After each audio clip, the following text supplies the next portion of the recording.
Buenas tardes, hermanos, y bienvenidos a este pequeñito y peregrino canal llamado César para Jesucristo. Bendito sea Dios, de verdad, gloria a Dios, porque hoy vamos a adentrarnos a fondo en la primera de las 5 dubias que presentaron los 4 cardenales Meissner, Caffarra, Burke y Brandmüller en el año 2016 a Jorge Mario Bergoglio. Dudas que aún no han sido resueltas, que aún no han sido siquiera respondidas por él. Dudas que han suscitado en la Iglesia una situación tremendamente crítica y peligrosa para la salud de las almas y, por supuesto, para la gloria de Dios. Dios, nuestro Señor Jesucristo, que es todo amor, todo bondad, todo santidad, está siendo profundamente ultrajado, porque está siendo ultrajado el sacramento del matrimonio, de la Eucaristía, de la penitencia y del orden. Está siendo ultrajada su Iglesia, y por eso está sufriendo. Y por eso Él se merece que nosotros ahora nos adentremos en el magisterio de nuestra Santa Madre Iglesia, que es su magisterio, por medio de 3 exhortaciones post-sinodales, 2 de Juan Pablo II y una de Benedicto XVI, las cuales refieren estos 4 cardenales en el año 16 en la primera de las dubias. Como veíamos la semana pasada en varios vídeos introductorios acerca del tema, la primera de las dubias atañe a si es lícito o no impartir la comunión a quien vive en pecado mortal manifiesto y grave. En cambio, las otras 4 dubias, la 2, la 3, la 4 y la 5, atañen a conceptos generales de la moral cristiana. Ya lo veremos, Dios mediante, en los próximos días, la segunda, la tercera, la cuarta y la quinta, pero hoy nos atañe la primera que la tenéis en pantalla. Una primera dubia que, os lo digo, merece la pena que sea considerada y estudiada. Es lo que vamos a hacer aquí, Dios mediante, en este momento. Vemos que aparecen citadas, como os digo, Familiaris Consortio, Reconciliatio et Penitentia y Sacramentum Caritatis. Del año 81, la primera, del 22 de noviembre. Del año 84, del 2 de diciembre, la segunda. Y del año 2007. Por último aparece la, podríamos decir, anti-exhortación post-sinodal, o la exhortación post-antisinodal, porque verdaderamente contraviene y es opuesto al magisterio de la Iglesia. Amoris Laetitia. Amoris Laetitia. Bien, vamos a ir viendo, como os digo, Familiaris Consortio, en su número 84, aquí lo tenemos. ¿De acuerdo? Vamos a ir viendo también, sin ánimo de hacer audiolibro, porque gracias a Dios he podido leerlo, resumir lo que es lo que os voy a exponer, ¿no? Reconciliatio et Penitentia, en su número 34, aquí lo tenemos, ¿sí? Y vamos a leer también de Sacramentum Caritatis, aquí la tenemos, su número 29, que lo tenemos por aquí, ¿vale? Que habla sobre la indisolubilidad del matrimonio y además tiene una serie de consejos pastorales extraordinariamente oportunos. Se nota que Ratzinger es alemán. Y fundamentándose en toda la teología maravillosa de Juan Pablo II, da aquí varias cosas concretas, ¿no?, muy importantes. Terminaremos leyendo el número 305 de Amoris Laetitia, en el cual se nos remite a la nota a pie de página. Aquí está, perdonad. Aquí. Se nos remite a la nota, que esta es la polémica, ¿vale? La 351, la nota a pie de página 351. Te meten ahí el veneno por la rendija más pequeñita que nadie puede ver. Y bueno, pues iremos citando también algunos pasajes de la Sagrada Escritura que no refiero yo, sino refiere Benedicto XVI en Sacramentum Caritatis. Bueno, pues todo esto, Dios mediante, poquito a poco. Pero antes de nada, vamos a leer en sí la dubia, ¿sí? Vamos a leerla porque, como sabéis, el método de las dubia, que es el plural de dubium, es un sustantivo neutro en latín. Bueno, pues es un método, como digo, escolástico, siempre lo digo, porque fue inventado en la Edad Media. ¿Y qué es lo que pretende? Bueno, formular una pregunta lo suficientemente compleja y completa, de modo y manera que tan solo pueda ser respondida con un sí o con un no. Es decir, al modo evangélico, tal y como enseñaba nuestro Señor Jesucristo, que vuestro hablar sea sí, sí, no, no. Lo que pasa de ahí viene del maligno. Entonces, se trata de formular una pregunta compleja y completa, como digo, para que sea respondida de una o de otra manera. Es una manera extraordinaria de desenmascarar falsas intenciones, falsas ideas. Es una manera extraordinaria, una herramienta que, por supuesto, usan todas las ciencias del mundo, porque la universidad la inventó la Iglesia, así como el conocimiento empírico unido al conocimiento de la fe, ¿no? Que es la plenitud. Dios ha creado la ciencia, el mundo, etcétera, pero no vamos a entrar en ello. El mundo se ha dedicado a expoliar a las riquezas de la Iglesia, ¿no? Bueno, pues este método verdaderamente es fundamental y clarifica cuando hay eso, dudas de interpretación. Se ha dicho muchas veces que el hablar del Papa Francisco es ambiguo, pero no es así, porque es objetivamente contrario y contradictorio con la fe y el magisterio precedentes. Donde sí podemos quizá encontrar ambigüedad es en otros momentos de la historia de la Iglesia, pero no vamos a encontrar ambigüedad en él vamos a encontrar contraposición, idea contraria a la que enseñó Jesús. ¿Por qué digo esto? Porque él no respondió. Si hubiera respondido con un sí o con un no, hubiera tenido problemas serios, como veremos a continuación. Bueno, habíamos leído las introducciones en los vídeos anteriores, como os digo, una carta que nos enviaron a todos los fieles católicos, los cardenales, una vez que recibieron silencio de Roma, pues nos escribieron una carta a todos para decir: pueblo de Dios, enteraos de lo que hemos hecho, de lo que hemos escrito, que lo sepan ustedes, ¿no? Siguiendo el consejo paulino de primero corrige en privado y después en público. Después nos compartieron también las palabras que le dijeron a él, en donde expresaban su gran preocupación pastoral, que nacía de ahí, pero que evidentemente se extrapolaba a lo doctrinal, y a continuación procedían con las dudas en sí. La pregunta primera.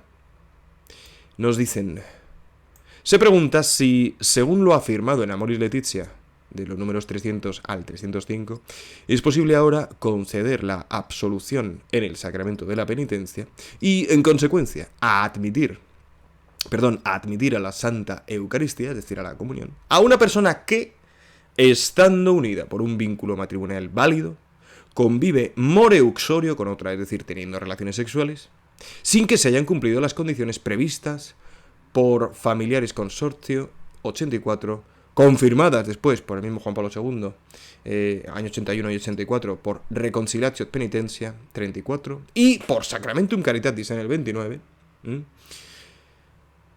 porque la expresión en ciertos casos de la nota 351, el número 305 de la exhortación Amoris Laetitia, puede aplicarse a divorciados que están en una nueva unión y siguen viviendo more uxorio, es decir, siguen teniendo relaciones sexuales con una nueva unión, ¿no? Normalmente un matrimonio por lo civil, o ni siquiera eso. Pueden recibir estos el sacramento de la penitencia y el sacramento de la Eucaristía si no se convierten.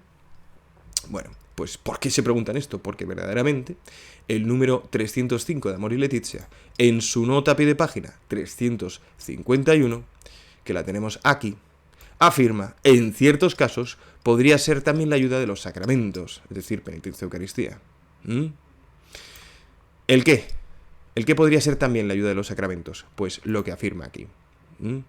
A causa de los condicionamientos o factores atenuantes es posible que en medio de una situación objetiva de pecado se pueda vivir en gracia de Dios, se pueda amar y también se pueda crecer en la vida de gracia y caridad, recibiendo para ello la ayuda de la Iglesia. ¿El qué? Incluso los sacramentos. Como dice aquí, en una situación objetiva de pecado. Bueno, claro, cuando leyeron esto, los cardenales se quedaron estupefactos y, como mínimo, pensaron en hacer exactamente lo que hicieron. Ya no solamente para solicitarle a él una respuesta, sino también para alertar al pueblo de Dios de lo que estaba pasando. Algo que ha caído aparentemente en el olvido, porque lo que está sucediendo hoy es que muchísimas diócesis en el mundo están aplicando los principios errados y peligrosos de Amoris Laetitia, ultrajadores del corazón de Cristo y de la misión de la Iglesia, y por supuesto del esponsalicio unitivo que une a Jesucristo y a su Iglesia. Están ultrajándola a él y ultrajándola a ella. en un montón de diócesis, como hemos visto en otros vídeos. En Sicilia, en Malta, en Bélgica, en Austria, en Japón y, por supuesto, en Roma. Bueno, pues creo que merece la pena, llegados a este punto, hermanos, os lo digo de verdad, que hagamos el esfuerzo todos de introducirnos poquito a poco en Familiaris Consortio 84, en Reconciliatio Penitencia 34 y en Sacramentum Caritatis 29, porque vamos a aprender un montón. Vamos a aprender verdaderamente un montón de cómo la Iglesia no solamente enseña, sino que en el momento de enseñar también nos está transmitiendo fe, esperanza y caridad. Veremos cómo los textos de los papas verdaderos que enseñan verdadero magisterio acrecientan el alma, encienden el corazón. En cambio, los textos de un papa falso o de un pastor que no es católico, o incluso de alguien que es enemigo de Cristo, apaga el corazón, lo deja como medio muerto, sin vida, sin luz, sin alegría, sin esperanza, fe ni caridad. Bueno, pues, ¿qué nos decía Juan Pablo II en Familiaris Consortio 84? Bueno, os dejo todo, por supuesto, en la descripción del vídeo. Todo en la descripción del vídeo. Deciros que, bueno, como veis, son unos cuantos párrafos, ¿no? Entonces, como no quiero hacer audiolibro de exhortaciones postsinodales, pues he estado escribiendo el resumen de cada uno de estos puntos. Y si os parece, podéis hacer siempre captura de pantalla, perdonad, que no os estaba mostrando el texto. Podéis hacer siempre captura de pantalla y leerlo, pero os recomiendo que vayáis a la descripción del vídeo y allí entréis directamente al texto y lo leáis tranquilamente, ¿no? Pero bueno, fijaos la primera idea que sostiene, ¿no? La primera idea que sostiene, esta palabra que me ha llamado la atención. El divorcio, los divorciados casados nuevo por lo civil, es una plaga. Fijaos, es una plaga. ¿Qué es una plaga? Pues una plaga es algo venenoso y abundante. Es una plaga que merece una atención improrrogable. Ya no se puede perder más tiempo para acometer esta cuestión, que está destrozando la célula de la sociedad, que es la familia, y la célula del cuerpo místico de Cristo, que es la iglesia doméstica. Es una plaga cuya atención es improrrogable. Esa es la primera idea que nos dice Juan Pablo II.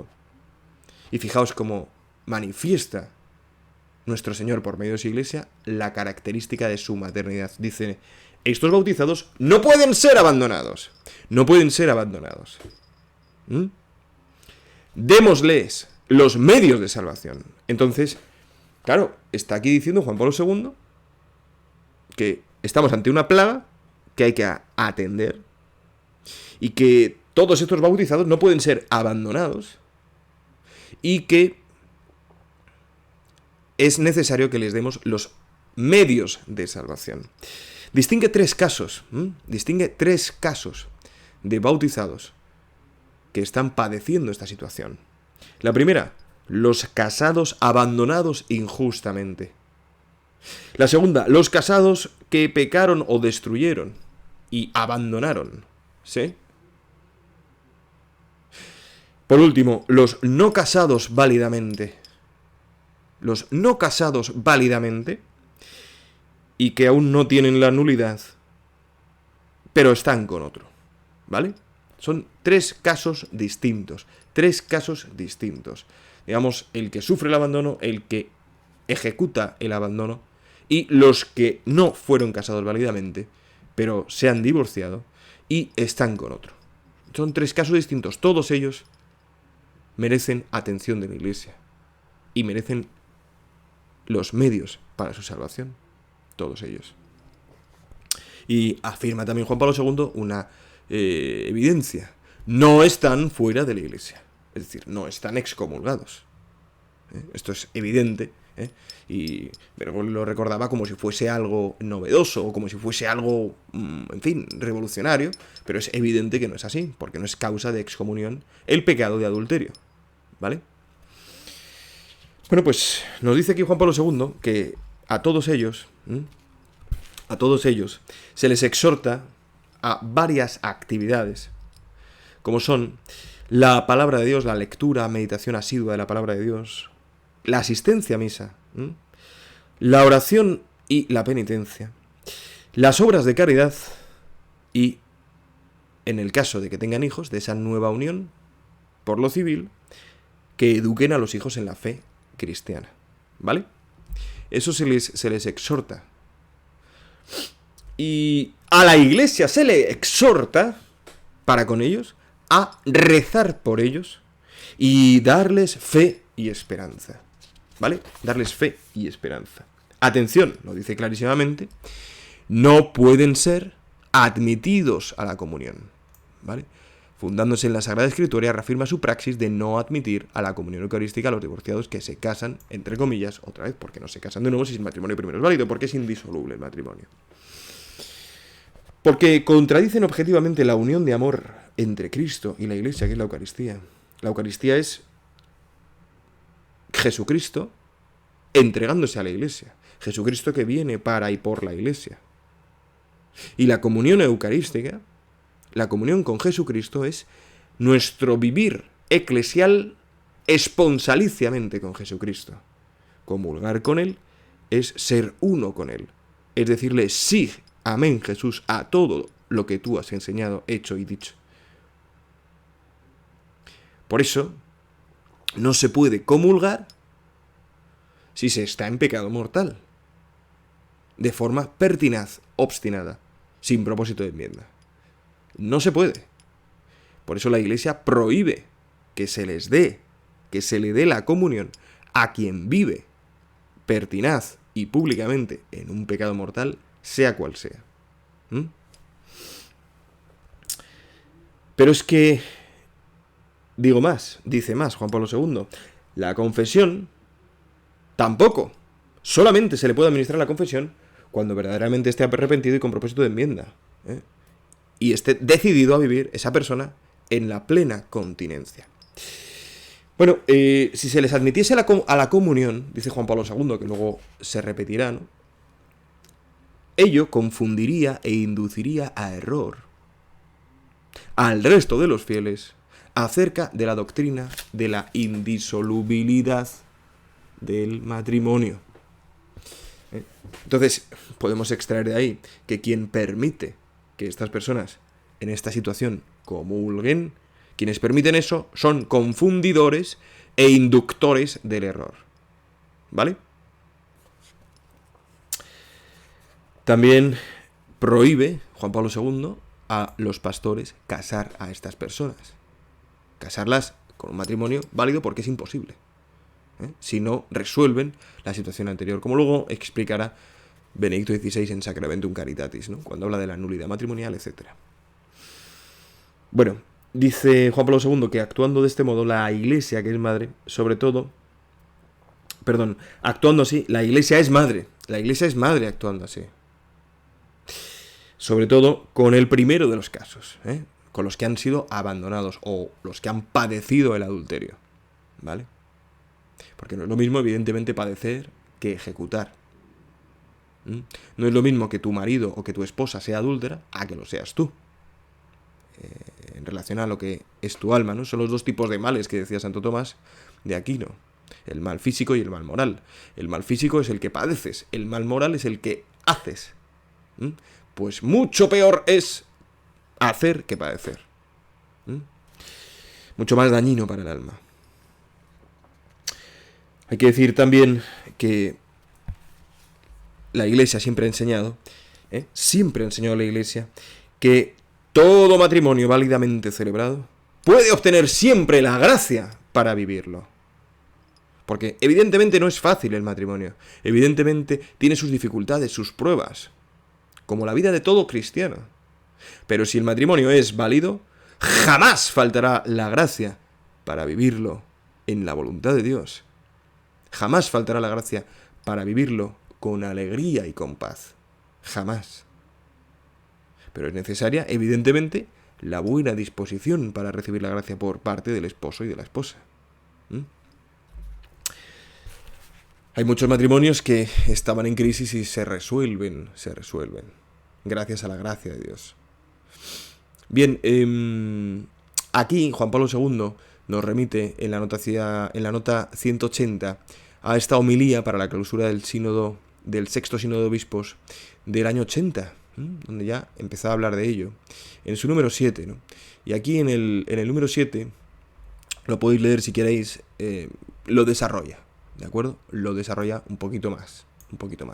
Pero vámonos con Reconciliatio et Penitentia, en su número 34. Aquí lo tenemos, Reconciliatio et Penitentia, en su número 34.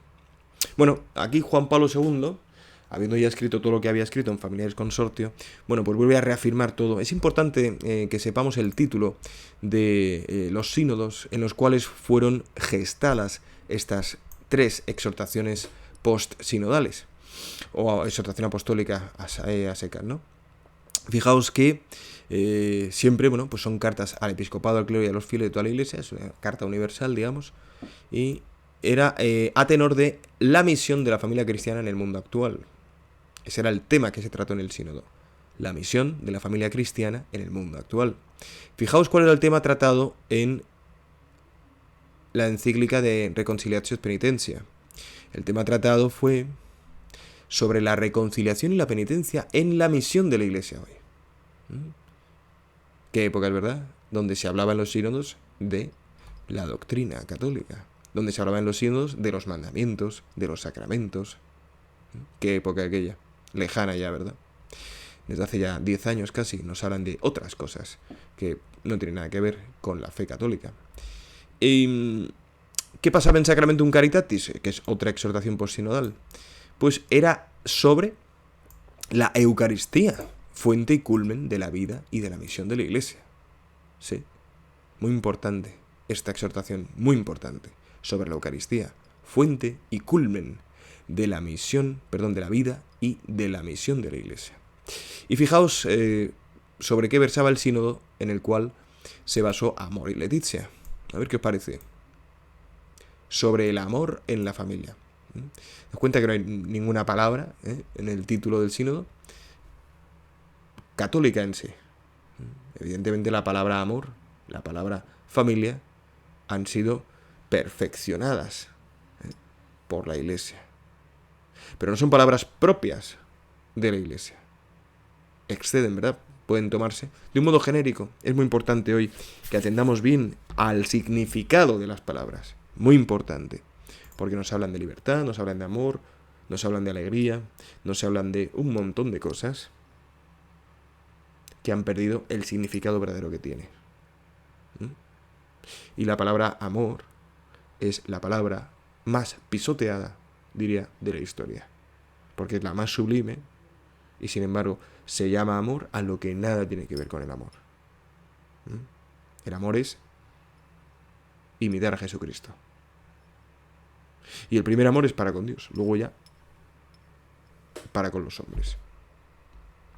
Pero bueno, no me quiero explayar con esa idea, pero es verdad que el título de este sínodo pues ya nos está indicando que en sí no están hablando así de nada concreto católico, ¿sí?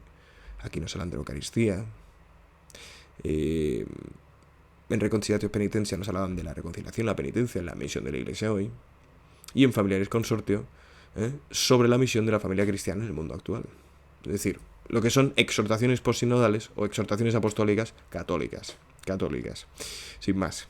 Bueno, pues en Reconciliatio et Penitentia, en su número 34, que lo tenemos, aquí, que os digo lo mismo, lo podéis leer, os lo dejo en la descripción del vídeo.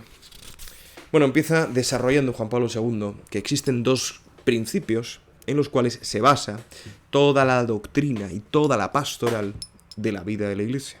El principio de la compasión y de la misericordia, por un lado, y el principio de la verdad y la coherencia. El principio de la compasión y de la misericordia significan y apuntan a llamar para la conversión. Sí, compasión y misericordia, porque te perdono algo que está mal y te llamo e invito a cambiar y a convertirte. Y el principio de la verdad y de la coherencia, que consiste en no llamar al bien mal, ni llamar al mal bien. Ya nos advirtió el apóstol en sus cartas al final de los últimos tiempos al bien lo llamarán mal y al mal lo llamarán bien, ¿verdad? Bueno, pues empieza así, ¿no? Reconciliación y penitencia. Y en su número 34. Y bueno, pues nos cuenta el Papa que estas personas han de ir a la misericordia divina. Pero ni por la confesión ni la Eucaristía. Sin las disposiciones requeridas. Porque entonces es que estarían cometiendo un pecado mayor. Que es el sacrilegio. ¿Vale? Es decir, que no vayan ni a la penitencia ni a la Eucaristía sin las disposiciones requeridas, que son las comunes a todo cristiano. Las comunes. Estar en gracia de Dios para ir a la Eucaristía y estar con el propósito de enmienda para ir al sacramento de la reconciliación y estar arrepentido, claro, con el propósito de enmienda. Si no, no se puede administrar. Es inadministrable, es ineficaz y peor aún, perjudicial para el alma. Esta materia, dice Juan Pablo II, atención, causa gran dolor en el corazón de los pastores. Gran dolor, toda esta situación causa gran dolor en el corazón de los pastores. El pastor que no sufre por estas situaciones es un pastor que quizá pues no late con el corazón de Jesucristo.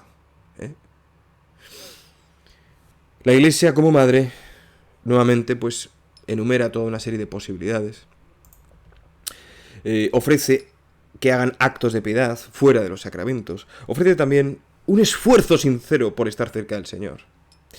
Ofrece asistir a misa y a ejecutar actos de fe, esperanza y caridad. Y esto me ha encantado, ¿no? Todo ello son posibilidades que significan un camino hacia la reconciliación plena que solo la providencia conoce. Me encanta, ¿eh? Eso está al final, fijaos, lo voy a leer tal cual. Para todos aquellos que no se encuentran actualmente las condiciones objetivas requeridas por el sacramento de la penitencia, las muestras de bondad maternal por parte de la Iglesia, el apoyo de actos de piedad fuera de los sacramentos, el esfuerzo sincero por mantenerse en contacto con el Señor, la participación en la misa, la repetición frecuente de actos de fe, esperanza y caridad, de dolor lo más perfecto posible, atención, podrán preparar el camino hacia una reconciliación plena en la hora que solo la providencia sabe. Es lo que os digo, hermanos. Cuando leemos verdadero magisterio, cuando leemos verdaderos papas, cuando leemos verdaderas verdades de nuestra fe, el corazón se nos inflama. Ya no nos está transmitiendo el Papa Juan Pablo II una idea, sino que nos está transmitiendo la fe. Nos está confirmando en la fe. Cuando yo leo esta frase, podrán preparar el camino hacia una reconciliación plena en la hora que solo la providencia conoce. En la hora que solo la providencia conoce. Fijaos qué manera tan hermosísima y maravillosa de ser pastor y decir, no, yo te hablo de fe, pero no como teoría, te hablo de fe porque vivo la fe. Y manifiesto y escribo en mi magisterio que hay cuestiones que dependen de esa fe y te lo expreso. Solo la providencia conoce cuándo tú te vas a reconciliar plenamente con Dios, que lo sepas. Pero todo esto que te digo, como madre, puede significar para ti un camino hacia la reconciliación plena. No te quiero abandonar. Quiero que mires a Jesús, que te llenes de su amor, de su bondad, que conozcas la verdad que Él conoce de ti, que verdaderamente vivas haciendo que Él sea tu Señor, porque he ahí la paz y la alegría. Bueno, y nos vamos con Sacramentum Caritatis, que es más extenso, este punto 29 de Sacramentum Caritatis. Aquí lo tenemos, aquí está. Eucaristía e indisolubilidad del matrimonio, ¿sí? Es breve, pero todo es muy denso, como buen alemán que es Benedicto XVI. Bueno, fijaos que empieza afirmando que la Eucaristía es expresión del amor irreversible de Cristo por su Iglesia. Eso es la Eucaristía. Expresión del amor irreversible, incondicional, perfecto de Cristo por su Iglesia. Y dice, como el matrimonio requiere la indisolubilidad a la que aspira todo amor verdadero. Es decir, para comulgar es necesario ser indisoluble con Jesucristo. Es necesario decir amén, Jesús. Es necesario decir creo en ti enteramente. Creo en ti y en todas tus enseñanzas. Creo en ti. Es necesario. Es necesario. Porque el amor verdadero aspira a esa indisolubilidad. Aspira a eso. Ese es el anhelo del amor verdadero. No separarse jamás del amado. Bien, los divorciados vueltos a casar por lo civil, nos dice Benedicto XVI, representan un problema pastoral que no doctrinal. Está clarísima la doctrina para él. Pero representan un problema pastoral difícil y complejo. Es decir, cuidado, atención. Vuelve a repetir la palabra de Juan Pablo II. Es una plaga. Es una plaga. Esta realidad de los divorciados vueltos a casar por lo civil es una plaga que está afectando incluso a ambientes católicos, que está deformando la conciencia en ciertos ambientes católicos, dice Benedicto XVI. Continúa afirmando y confirmando que estas personas siguen perteneciendo a la Iglesia. No están fuera de la Iglesia, ¿de acuerdo?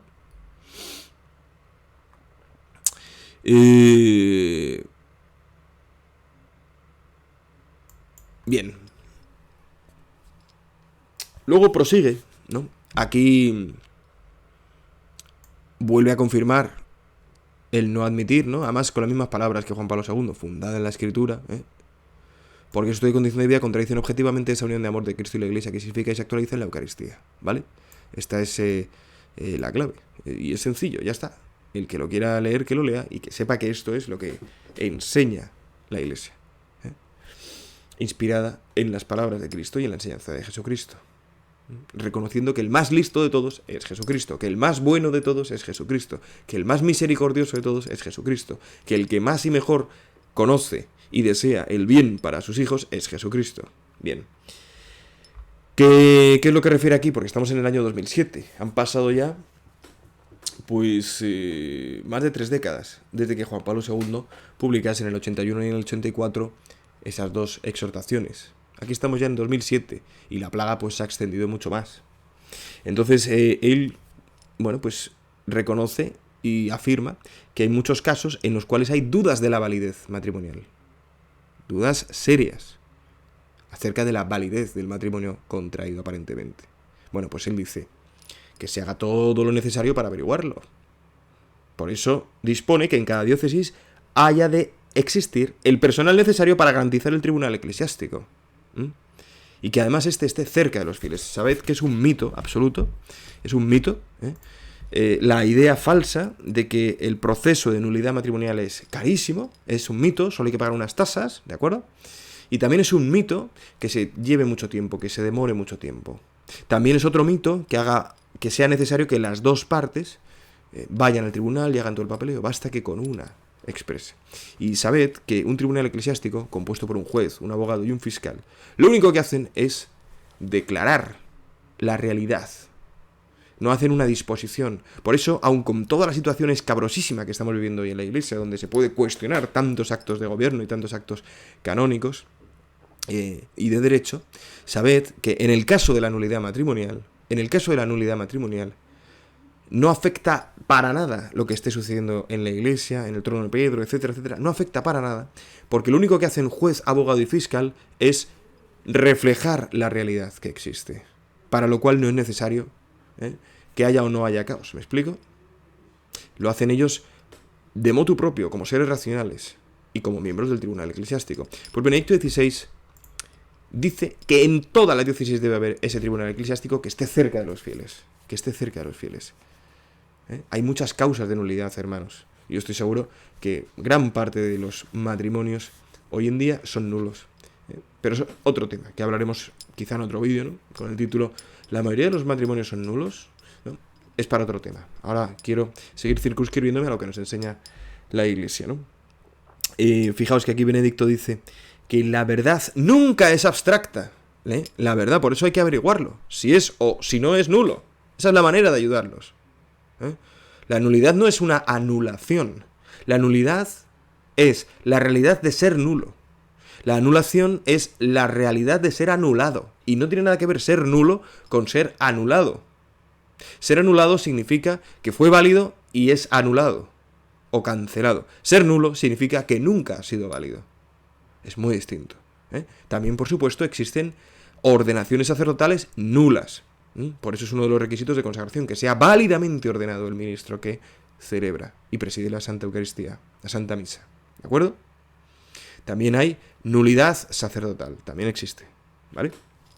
Bueno, si no se reconoce la nulidad, dice Benedicto, la Iglesia anima a esforzarse a vivir como hermanos o amigos, dice, para acercarse a la Eucaristía, que es una permisión que dio Juan Pablo II en casos muy excepcionales, cuando hay hijos de por medio y demás, da permiso a la Iglesia a vivir, a convivir, a cohabitar, eso sí, como hermanos, como hermanos. Aquí Benedicto XVI recuerda que también puede ser como amigos, es decir, sin necesidad de convivir. Continúa Benedicto XVI diciendo, para prevenir toda la problemática del que está hablando, ¿no? Pues él dice, el sínodo recomienda tener el máximo cuidado pastoral en la formación de los novios y en la verificación previa de sus convicciones sobre los compromisos irrenunciables para la validez del sacramento del matrimonio. Bueno, es decir, por favor atiéndase más a la formación del matrimonio. Atiéndase más, que es un sacramento fundamental. Junto con el sacramento del orden, son los dos únicos sacramentos de servicio que existen en la Iglesia. Tarda 7 años en formar a alguien que va a recibir el sacramento del orden, 7 años, 24 horas al día, y muchas veces se casan los novios sin recibir ni siquiera 2 horas de formación. Habría que recibir al mínimo, diría yo, mínimo 6 meses, 1 hora a la semana, mínimo, diría yo. ¿Vale? Pero da igual lo que diga yo. Lo que importa es que Benedicto XVI dice que se forme bien a los novios. Porque es que es la célula del cuerpo místico de Cristo. La iglesia doméstica, hermanos. Es así. Bien. Continúa diciendo que el valor del matrimonio para la sociedad y para la iglesia es demasiado grande como para no ocuparse a fondo. El valor del matrimonio para la sociedad es demasiado grande como para no ocuparse. Y es precioso lo que dice al final, dice que el matrimonio y la familia son instituciones, es decir, relaciones instituidas, ¿no? Creadas por Dios, para que sean promovidas y protegidas. El matrimonio y la familia ha de ser promovido, ha de ser protegido. Porque si no, se provoca una herida grave a la convivencia humana como tal. Porque también es célula de la sociedad. Y por eso los enemigos de la Iglesia van a por la familia. Y van a por la familia desde que llegaron a usurpar el trono de San Pedro en el año 2013.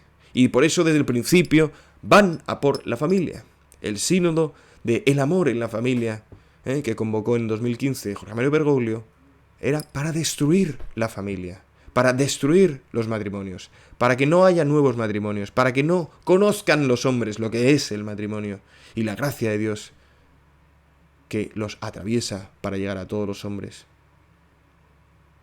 Sabían los enemigos de Cristo que atacando el matrimonio atacaban los cimientos de la Iglesia, porque la Iglesia es matrimonio con Jesucristo. Nos enseña el catecismo, leedlo, lo podéis leer en el 795. Podéis leerlo. La Iglesia es uno con Cristo. La Iglesia es uno con Cristo. Es una con Cristo. ¿Sí? Bueno, citaba, perdonad que no os lo he puesto, estaba en Reconciliatio Penitentia. Ezequiel 18, 23. No estaba en Sacramentum Caritatis, estaba en Reconciliatio Penitencia, perdonadme, la nota 198. Bueno, pues leemos en Ezequiel 18:23, ¿acaso quiero yo la muerte del impío? Dice Yahvé el Señor, no quiero. No quiero más bien que vuelva de sus caminos y viva. A esto nos exhorta siempre la Iglesia, a esto nos exhorta siempre nuestro Señor Jesucristo. Vete y no peques más, le dijo a la mujer adúltera, a la cual salvó de ser lapidada. Vete y no peques más. Ahora vamos a leer Amor y Leticia, que es la fuente, ¿no?, de la diatriba, hermanos, de la diatriba. En el número 305. No quiero leerlo todo porque verdaderamente me causa dolor, sinceramente. Pero fijaos ya solamente el principio, ¿no? Fijaos el principio. Por ello, un pastor no puede sentirse satisfecho solo aplicando leyes morales a quienes viven en situaciones irregulares. Lo pone entre comillas como si no lo fueran, aunque en realidad pues son desordenadas. Como si fueran piedras que se lanzan sobre la vida de las personas. El pastor nos dice aquí, Bergoglio, no debe lanzar piedras a las personas, basándose en leyes morales. No debe lanzarles piedras. Pero ¿sabéis lo que hace en la siguiente frase? Lanzar piedras. Fijaos, en el caso de los corazones cerrados, es el caso de los corazones cerrados, que suelen esconderse aún detrás de las enseñanzas de la Iglesia, para sentarse en la cátedra de Moisés y juzgar a veces con superioridad y superficialidad los casos difíciles y las familias heridas. Son palabras muy bonitas, ¿no? Dicen, bueno, qué misericordioso, qué atento, ¿no? Qué profundo, pero en realidad, hermanos, está describiendo las piedras que está lanzando, ¿no? Porque si bien es cierto que evidentemente puedan existir pastores que tengan el corazón endurecido y lancen piedras, no es la manera de expresarlo en una encíclica o en una exhortación postsinodal. Esto verdaderamente apaga y mata el alma, de verdad lo digo, hermanos. Y luego empieza a lanzar piedras a los divorciados casados de nuevo por lo civil. ¿Cómo les lanza piedras? Confirmándoles en el pecado. Imaginaos la mujer adúltera. Todo el mundo le quiere tirar piedras. Jesucristo afirma maravillosa y santísima y sapientísimamente, el que esté libre de pecado que tire la primera piedra, ¿no? Le ponen a prueba, la apedreamos, no la apedreamos, el que esté libre de pecado que tire la primera piedra. Es decir, no le tira ninguna piedra él a ella y le dice, tu fe te ha salvado, vete en paz. No peques más. Ve y no peques más. Pues bien, decirle a la mujer adúltera en ese momento, sigue pecando, es tirarle una piedra a su alma. Y eso es lo que dice en este número, hermanos. Fijaos qué grave esto que dice. A causa de los condicionamientos o factores atenuantes, es posible que en medio de una situación objetiva de pecado, se pueda vivir en gracia de Dios, se pueda amar y también se pueda crecer en la vida de gracia y la caridad, recibiendo para ello la ayuda de la Iglesia. 351, lo que decíamos, incluso los sacramentos. He aquí. Pone aquí entre guiones, ¿no? Que se llaman rayas en realidad. A causa de los condicionamientos o factores atenuantes, es posible que en medio de una situación objetiva de pecado, que no sea subjetivamente culpable o que no lo sea de modo pleno, pues ese lenguaje viperino, ese lenguaje de sí, no, de, mejor dicho, sí, no y sí pero no pero sí, en ese lenguaje completamente diabólico, pues se la cuela a todo el mundo, Pues no se puede vivir en medio de una situación objetiva de pecado en gracia de Dios. No se puede.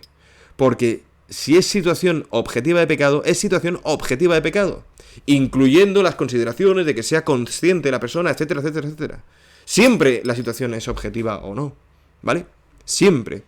Entonces, aquí ya está envenenando completamente a las almas que lo leen. Claro, de ahí el estupor de los cardenales, que presentan esta duda. Bueno, vamos a ver. Según lo afirma la Amor y Leticia, ¿todavía siguen en pie las enseñanzas de Juan Pablo II y Benedicto XVI? ¿Sí o no? ¿En qué quedamos?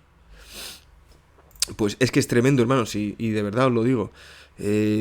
A mí, mientras que leo Juan Pablo II y a Benedicto XVI, el alma se me inflama. En cambio, cuando leo a este señor, pues, como os digo, el alma se apaga, porque es que no está hablando la doctrina de la fe. No está hablando el Espíritu de Jesucristo a través de él. No lo está haciendo. Está hablando el espíritu de un anticristo, está hablando el espíritu del hombre, está hablando el espíritu del diablo, pero no está hablando el espíritu de Jesucristo. ¿Vale? No lo está haciendo, hermanos, no lo está haciendo. Y claro, ¿qué sucede? Que El hecho añadido de que no haya contestado a los cardenales, pues agrava la situación muchísimo más, muchísimo más. Y verdaderamente, hermanos, al final, por tan solo permitirlo en ciertos casos, al final se ha extendido y lo tenemos en todas partes del mundo.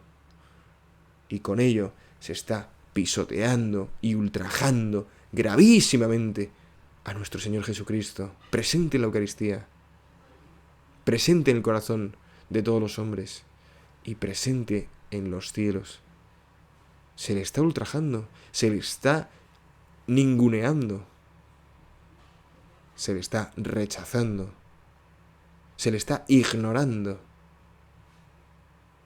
una vez más, como hace 2000 años. Sé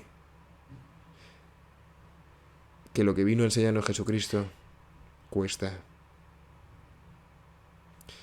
Él lo dijo. Ancha es la puerta que conduce a la perdición y estrecha es la puerta que conduce a la vida, y muy pocos dan con ella. El que quiera seguirme, que cargue con su cruz, que se niegue a sí mismo y que me siga, el que quiera. No es obligatorio. Él no obliga a nadie a seguirle. Él pregunta, ¿quieres seguirme?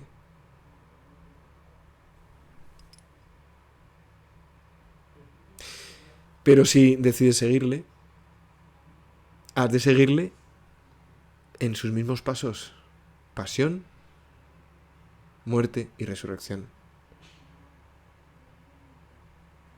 No vale seguirle y no pasar por la pasión, ni por la muerte. No se puede pretender resucitar sin pasar por la pasión y por la muerte.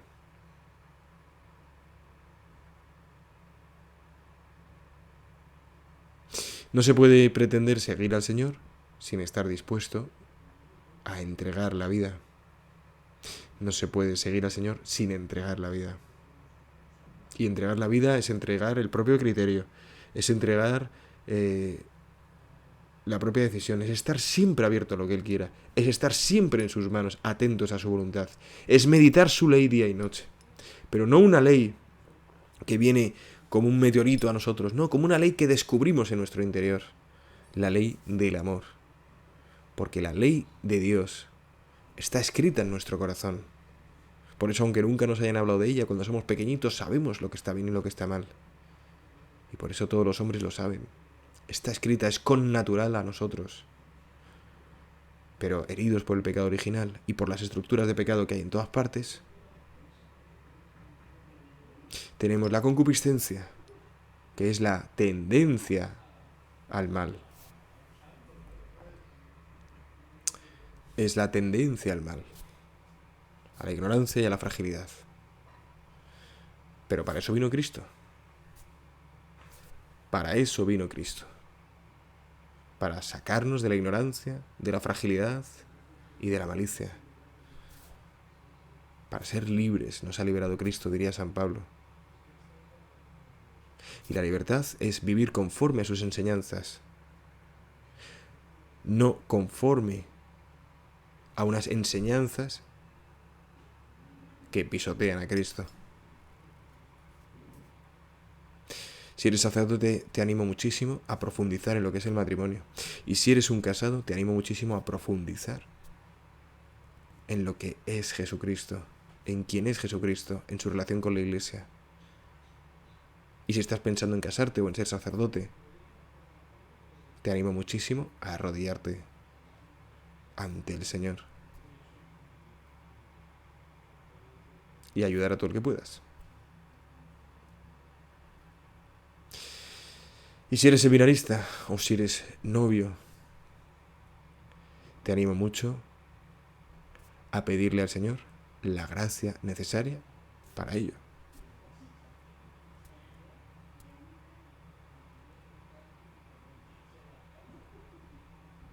y a decirle muchas veces, te quiero, Señor, y tú lo sabes. Ayúdame en mis avatares. Es una ejaculatoria que me encanta. Te quiero, Señor, y tú lo sabes. Ayúdame en mis avatares. Bueno, hermano, pues hasta aquí este vídeo, donde hemos ido repasando un poquito la primera de las dubias. Mañana, si Dios quiere, tendremos el segundo, el tercero, el cuarto, el quinto, a los días siguientes. Esta es la dubia, creo, más importante y capital. Y pone de manifiesto lo que está pasando en la Iglesia. Que se ha aprobado formalmente la comunión en pecado mortal. Cosa que hizo él en la contestación de la carta a los obispos a Buenos Aires, a los cuales sí que respondió. Oiga, santidad, ¿cómo debemos aplicar Amor y Leticia en el capítulo 8? Pues lo han de aplicar así, así, así, así. A ellos sí lo respondió. ¿Por qué? Porque no usaron el método de las dubias. Porque no le pusieron entre la espada y la pared. Porque claro, si él respondía sí o no, en cualquiera de los dos casos, se cavaba su propia tumba.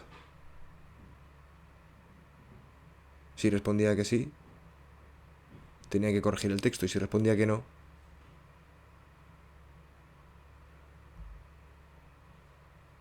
tenía que afirmar que el magisterio precedente era errado. Y por eso no contestó. Ni lo va a hacer. Dios nos ayuda a todos, hermanos. Dios nos ayuda a todos. Mucho rosario, por favor. Mucho rosario. Mucho rosario. Y mucho orar por estas personas, porque Juan Pablo II nos exhortó a orar por ellas y a darles fe y esperanza. ¿Y cómo se les da la fe y la esperanza? Pues hablándoles de lo que hemos visto y oído, hablándoles de Jesucristo, poco a poco, con toda la paciencia del mundo, acompañando, amándoles siempre incondicionalmente como Jesucristo los ama, porque siguen siendo iglesia. Y animándoles a acudir a un tribunal eclesiástico para que declaren la nulidad si es que es así. Y si no, a animarles a ser fieles al compromiso que Dios adquirió con ellos, a ser fieles a Dios. Conozco 3 personas, que fueron fieles a su matrimonio y son fieles a su matrimonio, aunque hayan sido abandonados. Y no os podéis imaginar la gracia que rezuman, la gracia que hay a través de ellos. Es alucinante completamente, porque todo es para bien para los que aman a Dios. Bueno, hermanitos, pues hasta aquí. Espero leer vuestros comentarios, espero que expreséis cualquier cosa que os venga al corazón o a la cabeza. La verdad es que me ha resultado un esfuerzo grande poder grabar este vídeo, porque es un tema muy, muy denso, muy importante. Lo he tratado así un poco, como quien dice, por encima, un poco, aunque hemos ido bastante a fondo ya al texto, pero verdaderamente hay mucho más que profundizar. Cada uno de estos números de las 3 exhortaciones posinodales mencionadas tienen varias citas, ¿sí? Y podríamos seguir yendo a textos y acudiendo a textos. Pero creo que ya queda bastante claro que hoy en día se está enseñando un magisterio distinto al magisterio de la Iglesia. Y que no se pueden seguir los dos a la vez. O sigues uno o sigues otro. En cualquiera de ambos casos habrás de atañerte a las consecuencias. Atenerte a las consecuencias, ¿sí? Espero que mires a Jesucristo crucificado para que puedas resucitar con él. Ánimo, arriba y adelante.